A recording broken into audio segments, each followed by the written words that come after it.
Hi everyone, Jennifer Blevins-Smith with Integral Clinic Solutions, and you're watching my YouTube channel, Navigating the Business of Medicine.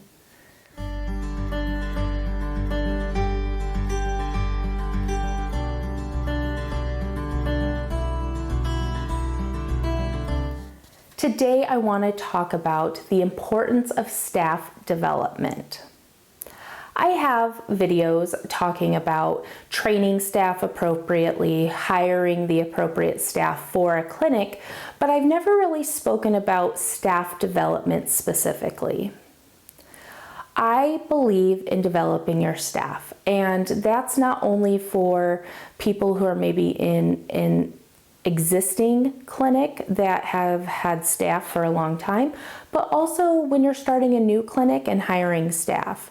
Having a forecasted idea of kind of where you're going with the business and the practice is always a good idea.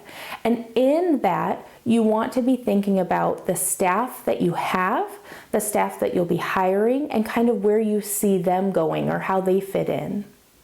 They might not necessarily have the knowledge or the skills somewhere that you would need, but maybe they have the potential to develop those skills and knowledge if you were to put the right time and investment into it. It's always important, in my opinion, to ask staff what they're interested in. Where's their passion in healthcare? What are their goals? Because you might learn something new and be able to help them in that journey. It would be a win-win situation if you need someone to learn a certain skill or knowledge set and they are interested and motivated to do so. Now, that doesn't mean that it's always necessarily a good idea to hire from within when a position comes available or a new position is developed that is needed because of the growth of the company, but at least it will set you up for an option. Staff development is not only important for these forecasting potential new positions or responsibilities, but it's also important for their existing responsibilities. A lot of people get into a certain role and they kind of just stagnate along, right? They just kind of stay status quo. And unless somebody kind of puts a fire under them, gives them an incentive, helps promote the idea of growth and development even within their same role, a lot of people just kind of stay there. And although there are positions in the clinic where the role is required to have continuing education in order to keep a certification or a licensure, that shouldn't matter. It should matter towards your needs of your business and your practice. And if they can kind of fulfill both at the same time, that's win-win for everybody. But if they have to do stuff specific to their licensure or certification in one spot or one way, and you're helping them kind of stay current or up to date on things in their current role and how it benefits your practice, then so be it.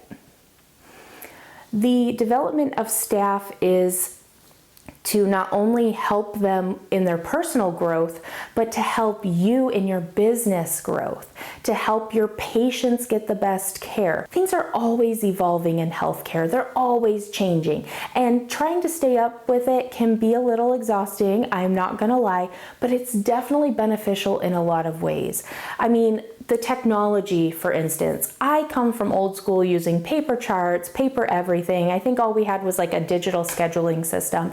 And now look at where we're at. We have practice management systems, we have the EMR side of stuff, and I mean, and it's all together. It's just crazy how far things have come so fast. And for those practices that weren't willing or able to adapt very well, they might not have been able to continue practicing, or at least practicing successfully, unless they found a niche where they didn't need to, right? Because there are those situations.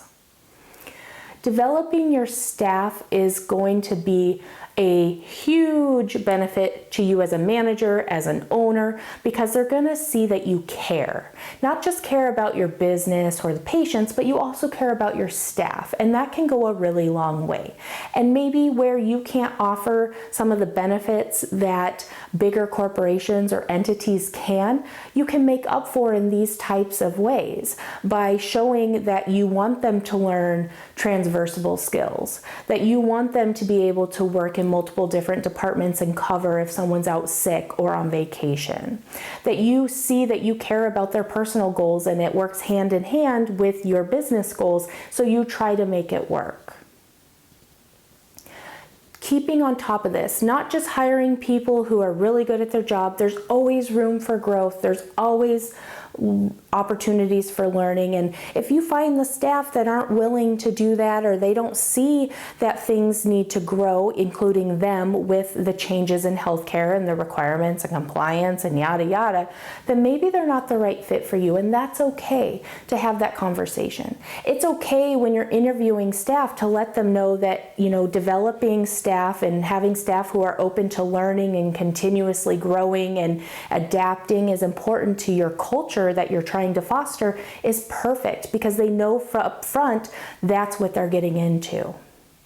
I just feel like development of staff can kind of get overlooked when things get busy, and unless you start from the ground up and your managers know, everybody knows that that is the goal and that's what you're fostering, then it should be really successful. And it also helps with everybody contributing to the changes in healthcare, because it's really hard, especially in a small practice, for one or two people to be expected to be staying on top of all the changes, all the expectations, all of the requirements that go into running a small or even running a practice, healthcare practice in general, right? So if everyone has their own strengths, their own niches, their own, things that get them up out of bed to help, it's only going to benefit everyone at the same time.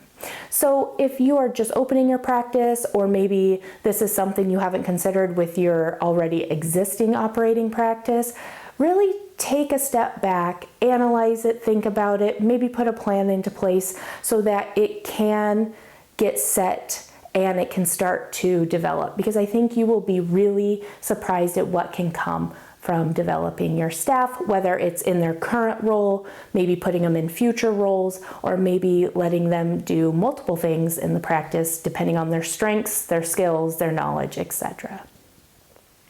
Another thing that goes into that is maybe paying for some extra education for them. And maybe it's not a formal certified type lesson or course, but maybe there are courses they can find on YouTube, watching my videos that are free, asking them to start that knowledge and see if it's something that they're interested in to maybe dive deeper into. There's so many resources out there anymore that just kind of starting those conversations with your staff could maybe really open different ways of doing things as well. If you have any questions or comments about this, please leave that in the comments below. Smash the thumbs up button if today's video was helpful, and subscribe to my channel if you haven't already. Thank you so much. We'll see you next time. Bye-bye.